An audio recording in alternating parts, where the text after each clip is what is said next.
اعوذ باللہ من الشیطان الرجیم بسم اللہ الرحمن الرحیم الحمد للہ رب العالمین والصلاة والسلام علی اشرف الانبیاء والمرسلین واہل بیتہ الطیبین الطاہرین المعصومین اما بعد۔ سورہ مبارکہ نساء کی آیت نمبر 176 اور اس کے بعد پھر سورہ مائدہ کی پہلی 2 آیتیں۔ بسم اللہ الرحمن الرحیم۔ یستفتونک قل اللہ یفتیکم فی الکلالہ ان امرؤ هلك ليس له ولد وله أخت فلها نصف ما ترك وهو يرثها إن لم يكن لها ولد فإن كانت اثنتين فلهما الثلثان مما ترك وَإِن كَانُوا إِخْوَةً رِجَالًا وَنِسَاءً فَلِلذَّكَرِ مِثْلُ حَظِّ الْأُنثَيَيْنِ يُبَيِّنُ اللَّهُ لَكُمْ أَن تَضِلُّوا وَاللَّهُ بِكُلِّ شَيْءٍ عَلِيمٌ۔ سورہ نساء کی جو آخری آیت ہے اس میں ایک حکم شریعت ہے جسے پروردگار عالم بیان کر رہا ہے اور اس شان کے ساتھ کہ یہ آپ سے حکم شرعی دریافت کرتے ہیں۔ قل، آپ کہہ دیجئے، اللہ یفتیکم فی الکلالہ، اللہ تمہیں کلالہ کے بارے میں حکم شرع بیان کرتا ہے، بتاتا ہے۔ تو اب یہاں پر جو موضوع ہے سوال کا وہ کلالہ ہے اور اس کی پھر 4 شقیں ہیں کہ جسے یہاں پر ایلوبریٹ کیا گیا ہے، سمجھایا گیا ہے۔ کلالہ کا مطلب ہے بھائی بہن، اور ان کے جو میراث کے حوالے سے جو مسائل ہیں ان کو ڈسکس کیا جا رہا ہے۔ یہ بات آپ کو یاد ہوگی کہ سورہ نساء کے آغاز ہی کی آیات میں یہ بیان کیا گیا تھا کہ میراث کی تقسیم میں 3 گروہوں کو مد نظر رکھا جاتا ہے، اور اگر پہلا گروہ ہو تو دوسرے گروہ کی باری نہیں آتی، دوسرا گروہ ہو تو تیسرے گروہ کی باری نہیں آتی۔ تو یہاں پر یہ جو کلالہ کی بحث ہے وہ دوسرے گروہ سے تعلق رکھتی ہے۔ تو اس کے اندر ایک شق تو یہی ہے کہ اولاد میں سے کوئی نہ ہو، اور دوسری شق جو ہے وہ احادیث کے ذریعے سے سمجھائی گئی کہ ماں باپ میں سے بھی کوئی نہ ہو، اور اگر اس شخص کا انتقال ہو جائے تو پھر اس کی اگر ایک بہن ہے تو اس کا مسئلہ کیا بنے گا، اور وہ اگر بہن انتقال کر جائے تو پھر یہ اس کا ورثہ کس طرح سے لے گا۔ تو 2 سچویشنز یہی ہیں کہ اگر ایک شخص ہے اور اس کی اولاد نہیں ہے اور اس کی ایک بہن ہے تو اس کو آدھا ترکہ ملے گا، یعنی جو مرنے والے نے چھوڑا ہے اس کا نصف اس کو مل جائے گا، اور اگر بہن کا انتقال ہو گیا تو وہ اس کا وارث بنے گا پورے کا، اور کنڈیشن اس میں بھی وہی ہے کہ اس کے یہاں بھی کوئی اولاد نہ ہو۔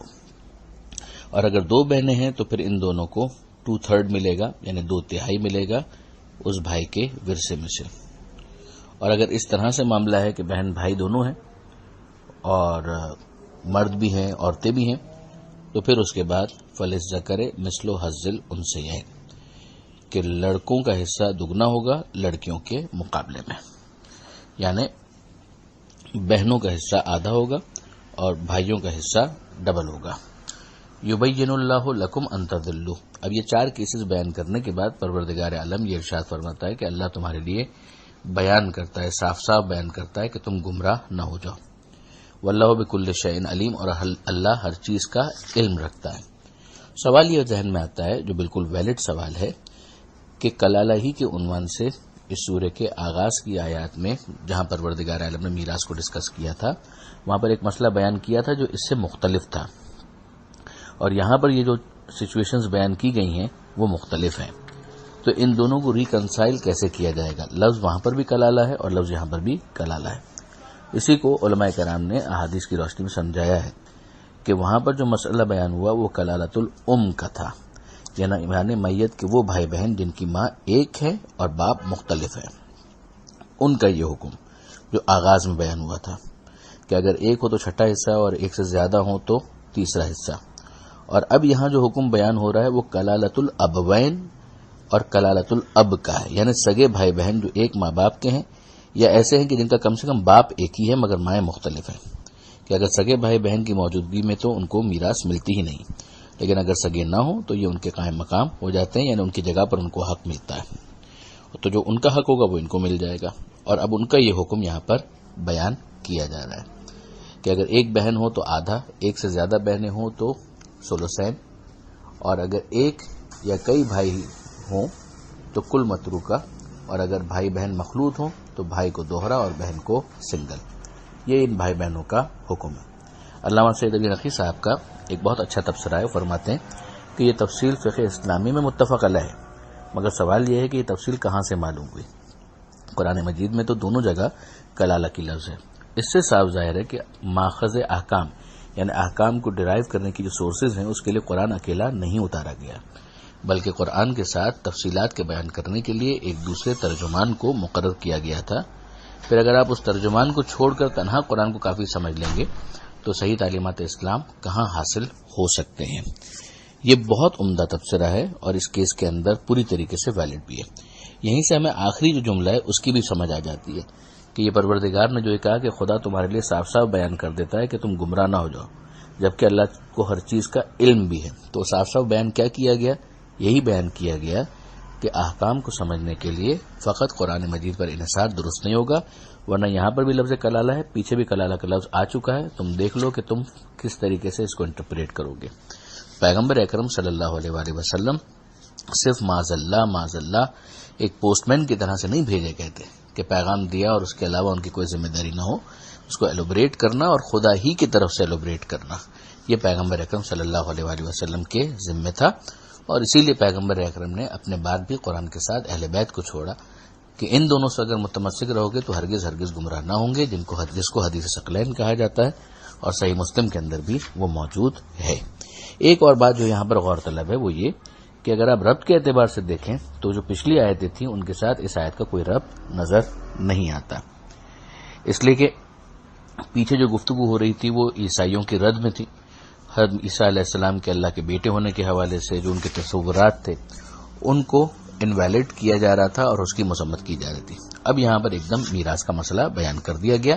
یہ بھی ہم کو سمجھ میں آیا کہ کوئی لازم نہیں ہے کہ اگر دو آیتیں اوپر تلے ہمیں نظر آ رہی ہیں تو ان میں ہر صورت میں کسی نہ کسی قسم کا کوئی ربط ہم کھینچ تان کے نکالیں۔ اب جو سورہ ہے یعنی سورہ نساء تو مکمل ہو گیا، 176 آیتیں الحمدللہ۔ اب اس کے بعد سورہ مائدہ شروع ہوتا ہے۔ بسم اللہ الرحمن الرحیم یا ایہا الذین آمنوا اوفوا بالعقود احلت لکم بہیمۃ الانعام الا ما یتلی علیکم غیر محل الصید وانتم حرم ان اللہ یحکم ما یرید یا ایہا الذین آمنوا لا تحلوا شعائر اللہ ولا الشہر الحرام ولا الہدی ولا القلائد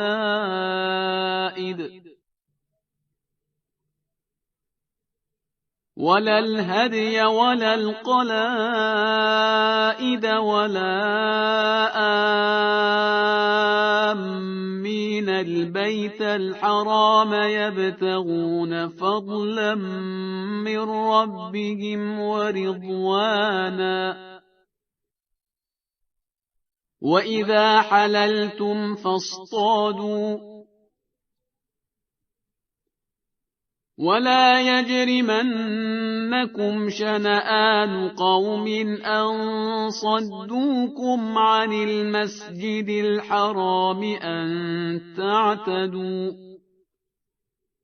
وَتَعَاوَنُوا عَلَى الْبِرِّ وَالتَّقْوَى وَلَا تَعَاوَنُوا عَلَى الْإِثْمِ وَالْعُدْوَانِ وَاتَّقُوا اللَّهَ إِنَّ اللَّهَ شَدِيدُ الْعِقَابِ۔ مائدہ کا مطلب ہے دسترخوان، چونکہ اس کے اندر حضرت عیسیٰ علیہ السلام کی ایک دعا ہے جس میں انہوں نے آسمان سے دسترخوان یعنی مائدہ کی نزول کی دعا مانگی تھی، لہذا اس مناسبت سے اس سورے کا نام پڑ گیا سورہ مائدہ۔ اس سورے کی 120 آیتیں ہیں اور یہ مدنی سورہ ہے، یعنی ہجرت کے بعد پیغمبر اکرم صلی اللہ علیہ وآلہ وسلم پر نازل ہونے والا سورہ ہے۔ جو بسم اللہ الرحمن الرحیم کے بعد پہلی آیت ہے، ارشاد ہوتا ہے کہ یا ایھا الذین آمنوا اوفوا بالعقود، اے ایمان لانے والوں معاہدوں کو پورا کرو، یعنی اپنے جو وعدے ہیں ان کو پورا کرو۔ جو عقد ہے، عقد کا ویسے تو مطلب ہوتا ہے گرہ، لیکن چونکہ معاہدہ دو آدمیوں کو ایک بات کا پابند بنا دیتا ہے اس لیے اسے عقد کہتے ہیں۔ نکاح وغیرہ کو بھی عقد اسی اعتبار سے کہتے ہیں کہ وہ دو افراد کے درمیان ایک خاص قسم کا معاہدہ ہوتا ہے۔ اب یہ جو عقود کی لفظ ہے وہ سارے ایگریمنٹس اور کانٹریکٹس جو ہیں ان پر حاوی ہے جو لیجیٹیمیٹ ہوں۔ وہ ایگریمنٹ، وہ کانٹریکٹ، وہ عقد بھی جو بندوں کا اللہ کے ساتھ ہوتا ہے کہ وہ معبود ہیں، ہم عبد ہیں، لہذا اس کے احکام پر ہم عمل کریں گے، اور ایک شخص کا دوسرے شخص کے ساتھ بھی، ایک انسان کا دوسرے انسان کے ساتھ بھی، جس کی وجہ سے اس آیت قرآن سے فقہ کے بہت سے احکامات کو نکالا گیا ہے اور وہ اپنی جگہ پر ڈسکس ہوئے ہیں فقہ کی کتابوں کے اندر اور اصول فقہ کی کتابوں کے اندر۔